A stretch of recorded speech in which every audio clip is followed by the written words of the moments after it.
এখানে আপনারা কমেন্টমেন্ট করছেন যে এখানে আর কোনো কাজ করবেন না, তারপরে কেন আবার আসে এখানে এগুলো করতেছেন? এগুলা तुम्हें तो शुक्रगुजार होना चाहिए तुम। আপনি পড়াশোনা দিয়ে করাচ্ছেন, আমার পাবলিক করাচ্ছেন নাকি?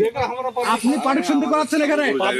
হ্যাঁ, আপনি এখানে পড়াশোনা দিয়ে করাচ্ছেন, পাবলিক করাচ্ছে এগুলা? শুরুতেই উস্কানি, বাংলাদেশের উস্কানির দিকে নজর রাখবো। সীমান্তে ফের বাংলাদেশের উস্কানি। কোচবিহারের মেখলিগঞ্জ, সেই মেখলিগঞ্জে কাঁটা তারের বাঁশ লাগাতে বাধা বিজিবি। ছবি দেখাচ্ছি আপনাদের, সীমান্তে ফের উস্কানি। দেখুন কি হয় সেখানে। সীমান্তের বাসিন্দাদের হুমকি দেওয়া হচ্ছে।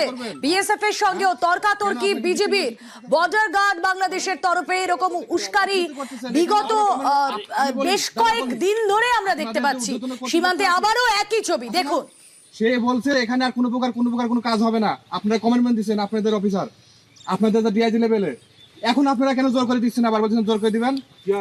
हमला कर रहे हैं ना, पब्लिक लग रहा है। পাবলিক আপনাকে তো আপনি পড়াশোনা দিয়ে করাচ্ছেন, আমার পাবলিক করাচ্ছেন নাকি? আপনি পড়াশোনা দিয়ে করাচ্ছেন এখানে? হ্যাঁ, আপনি এখানে পড়াশোনা দিয়ে করাচ্ছেন, পাবলিক করাচ্ছে এগুলা। তারপরে কি করতেছেন এখানে পাবলিক দিলে? हमारा देश है, हम ड्यूटी তো আপনি পাবলিক যে করাচ্ছেন আর ওর পাবলিক করে আমরা করতেছি না कर रहे हैं। কেন কথা বলতেছেন? करता किस लिए? না, আমি এখানে আপনারা কমেন্টমেন্ট করছেন যে এখানে আর কোনো কাজ করবেন না, তারপরে কেন আবার আসে এখানে এগুলো করতেছেন এগুলা? तुम्हें तो शुक्रगुजार होना चाहिए तुम सेफ हो। দাদা আমি বলি আপনাকে, ঠিক আছে। আমি একটা কথা বলি। हाँ, बोलो। এইখানে আপনারা কমেন্টমেন্ট করছেন আর কোনো কাজ করবেন না, তা এখন আবার এগুলো করতেছেন কি জন্য? ये किसान अपना सेफ्टी के না, लिए काम এটা कर रहा है। আপনাদের তো এখানে ना কিসের कि- করার কথা না।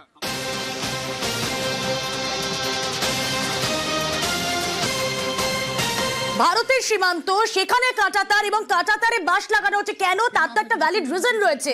বিএসএফ এর তরফ থেকে, সীমান্তবাসীর তরফ থেকে স্পষ্ট জানানো হচ্ছে, ওপার থেকে বারবার এপারে এসে একদল যারা ফসল চুরি করে নিয়ে যাচ্ছে এবং সেই ফসল বাঁচাতে কাঁটাতারে বাঁশ দেওয়া হচ্ছে। কিন্তু তাতেও বর্ডার গার্ড বাংলাদেশের সমস্যা। আপনারা শুনলেন অ্যাম্বিয়েন্স, যেখানে হুমকি দেওয়া হচ্ছে।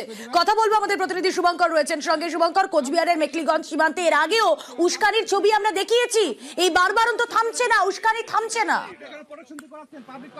হ্যাঁ দেখো, একেবারে রুমেলা কিছুদিন আগে আমরা এই মেখলিগঞ্জের বাগডোগরা ফুলকাটাবলি সীমান্তে খোলা সীমান্ত ছিল, যেখান দিয়ে বাংলাদেশি দুষ্কৃতীরা এসে ভারতের দুষ্কর্ম করতো। সে কারণেই ভারতীয় বাসিন্দারা কাঁটাতারের বেড়া লাগাতে গিয়েছিল। সে সময় বাংলাদেশের সীমান্তরক্ষী বাহিনীর তরফে বাধা দেওয়া হয়েছিল, উস্কানি দেওয়া হয়েছিল।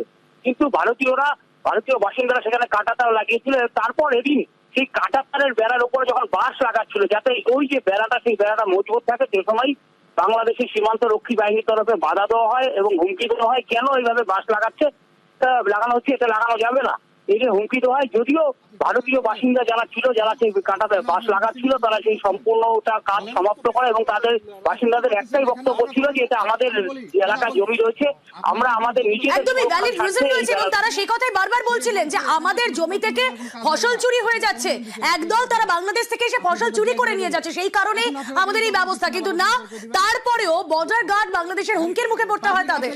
আপনি পড়াশোনা দিয়ে করাচ্ছেন, আমার পাবলিক করাচ্ছেন নাকি? আপনি পড়াশোনা দিয়ে করাচ্ছেন এখানে? হ্যাঁ, আপনি এখানে পড়াশোনা দিয়ে করাচ্ছেন, পাবলিক করাচ্ছে এগুলা। তারপরে কি করতেছেন এখানে?